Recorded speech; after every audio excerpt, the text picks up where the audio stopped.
Han, yung bagong kasal na mag-asawa, na kapitbahay natin, kawawa yung babae. Ang mukha ng tsismusa, oh. Bakit kawawa? Ano ba nangyari? Sinaktan yung babae. Nananakit pala yung lalaki. Paano naman sinaktan?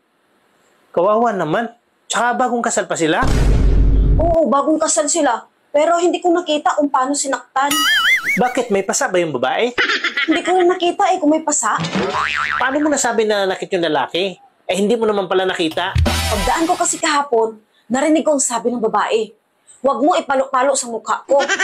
Lumamalok pala yung lalaki sa mukha. Baka naman nagkatuwaan lang sila. Kasi nga, bagong kasal. Hindi nananakit talaga yung lalaki.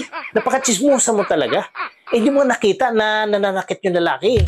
Pagdaan ko kasi dyan, malapit sa bintana nila, ang sabi ng babae, aray, aray, tama na.